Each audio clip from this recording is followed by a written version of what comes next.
உங்களுக்கு நிம்மதி உண்டாகுவதாக. தேவனுடைய இரக்கங்கள் அதிகமாவதாக. தேவன் என்ன சொல்கிறாங்கன்னா, நிச்சயமாக நான் உன்னை ஆசீர்வதிக்கவே ஆசீர்வதித்து உன்னை பெருகவே பெருக பண்ணுவேன் அப்படின்னு சொல்கிறாங்க தேவன் உங்ககிட்ட. நான் ஆசீர்வாதத்தை பார்க்க முடியல, என்னுடைய முன்னேற்றத்தை பார்க்க முடியல அப்படின்னு கலங்கி நிற்கிற உங்களை தான் தேவன் சொல்கிறாங்க, பயப்படாதீங்க, நான் நிச்சயமாக ஆசீர்வதிப்பேன், நிச்சயமாக பெருக பண்ணுவேன் அப்படின்றாங்க. ஓகேங்களா? வயசாயிடுச்சு, இன்னும் ஒரு ஆசீர்வாதத்தை கூட பார்க்கல, எந்த முன்னேற்றத்தையும் பார்க்கல, என் கனவுகள் எல்லாமே நனவாக ஆகும்னு நினச்சா ஆகலை, என் கனவுகள் எல்லாமே அழிஞ்சு போயிட்டுருக்குது அப்படின்னு நினைக்கிறீங்கள, உங்களை பார்த்து தான். சோர்ந்து போகாதீங்க அப்படின்னு இந்த வசனத்தை கொடுக்குறாரு. பொறுமையாக காத்துட்ருக்கீங்கள, அதனால தான் தேவன் சொல்கிறாங்க, கண்டிப்பாக நீங்கள் ஆசீர்வாதத்தை பெற்றுக்கொள்வீங்க. அவ்வளோதான், முடிஞ்சிருச்சுன்னு நினைக்கிறீங்களா? இல்லை, புது கதை ஆரம்பிக்கும். இனிமே தான் அடுத்த நாள் உங்களுக்கு தான். ஓகேங்களா? பயப்படாதீங்க. உங்கள் நம்பிக்கைகள் இன்றைக்கி ஏற்றிவிட போகிறாங்க தேவன். ஏன்னா உங்கள் நம்பிக்கைகள் எல்லாமே அழிஞ்சு போயிடுச்சு. என் கனவெல்லாம் நனவாகாது, என் ஆசையெல்லாம் அழிச்சிட்டேன், எத்தனையோ ஆசை வச்சுருந்தேன், இருக்கிறத வச்சு அட்ஜஸ்ட் பண்ணி வாழ்ந்துக்கலான்னு நினச்சிக்கிட்டேன். நீங்கள இல்லை, தேவன் சொல்கிறாங்க, அவர் நம்பிக்கைகளை ஏற்றி விட போகிறாரு. உங்கள் நம்பிக்கைகள் எல்லாமே அழிஞ்சிடுச்சு. அப்படி தானே? நீங்கள் சாராள்கிட்ட போய் தேவன் என்ன சொன்னார்? அடுத்த தடவை வருவேன் சாராள், உனக்கு குழந்தை இருக்கும் அப்படின்னு சொன்னார். உடனே செத்துப்போன சாராளுடைய கர்ப்பப்பை உயிர் பெற்றது. எந்த டேப்லெட்டும் கொடுக்கல, எந்த ட்ரீட்மெண்ட்டும் கொடுக்கல, வெறும் வார்த்தைகள் சொன்னார். நம்பிக்கைகள் ஏற்றிவிடப்பட்டது. குழந்தையை பெற்று எடுக்க முடியாத அந்த கர்ப்பப்பை உயிர் பெற்றது. செயல்படாத அந்த கர்ப்பப்பை உயிர் பெற்றது. இன்று தேவன் ஒன்றே ஒன்று தான் செய்ய போகிறாரு உங்கள் வாழ்க்கையில். என்ன செய்ய போகிறாரு? நம்பிக்கைகளை ஏற்றிவிட போகிறாரு. சாராளுக்கு அது ஒன்று தாங்க செய்தார். நம்பிக்கையான வார்த்தைகளை அவகிட்ட போய் சொன்னார். நேருக்கு நேராக பார்த்து சொல்லிட்டு போயிட்டார். நம்பிக்கைகள் 100% ஏறிச்சு அவளுக்கு. விசுவாசம், அவளுடைய விசுவாசம் ஏறிச்சு. விசுவாசம் விசுவாசித்தால் நீ தேவனுடைய மகிமையை காண்பாய். அதனால் சாராளுக்கு குழந்தை வந்துருச்சு.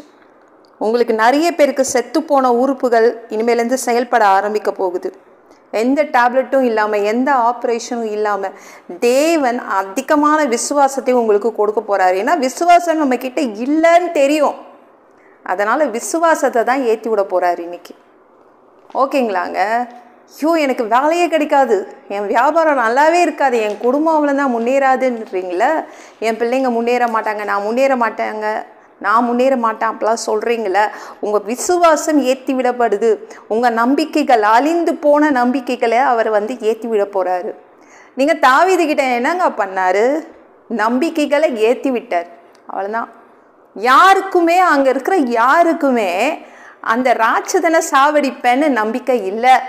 அந்த சவுலுக்கும் இல்லை, அந்த எந்த போர் வீரனுக்கும் இல்லை. ஆனால் தாவீதுக்கு அந்த நம்பிக்கைகள் அதிகமாக ஏற்றி விடப்பட்டது. சவுல் ராஜாவை சுற்றி நிற்கிறான். யாருக்குமே அந்த நம்பிக்கை இல்லை, வேற வழி இல்லை. அதனால்தான் சவுல் ராஜா அவனை அனுப்புனார். நம்பிக்கைகள் அதிகமாக இருக்கு, இவன் கண்ணில் அப்படியே பிரகாசம் வீசுது. அதனால தான் சவுல் ராஜா தாவீதை அனுப்புனான். கரெக்டாங்க? யாருக்கும் இல்லாத நம்பிக்கைகள் உங்களுடைய மனதில் தேவன் வைக்க போகிறார்.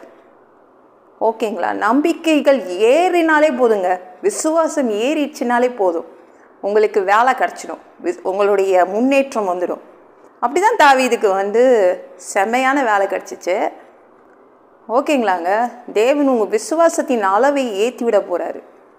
வெறும் விசுவாசத்தின் அளவை தான் ஏற்றி விட்டார் தாவீதுக்கு.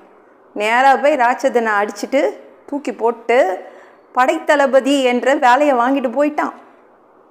ஓகேங்களா? இனிமேலாம் எனக்கு எப்படி வேலை கிடைக்கும், இனிமேலாம் எனக்கு வியாபாரம், நான் எப்படி செய்வேன்? இல்லை, அழிந்து போன நம்பிக்கைகள் இன்னைக்கு எக்கச்சக்கமாக தேவன் உங்கள் மனசில் வைக்க போகிறார். எப்படி சாராள் கிட்ட திணிச்சாரோ, எப்படி தாவீது கிட்ட திணிச்சாரோ, அது மாதிரி அதிகமான நம்பிக்கைகள் உங்கள்கிட்ட வரப்போகுது. எப்படியோ ஏற்றி விட போகிறாருங்க. அவ்வளோதான். விசுவாசித்தால் தேவனுடைய மகிமையை காண்பாய். விசுவாசம் ஏற ஏற, நம்பிக்கைகள் ஏற ஏற உங்களுக்கு வேண்டிய எல்லாமே கிடச்சிடும். ஓகேங்களா? அது தேவன் ஏற்றி விடுவார் எல்லா நம்பிக்கைகளையும். ஓகேங்களா? பயப்படாதீங்க. இந்த வீடியோ பிடிச்சிருந்துச்சுன்னா மற்றவங்களுக்கும் ஷேர் பண்ண மறக்காதீங்க. கர்த்தர் தாமே உங்களை ஆசீர்வதிப்பாராக.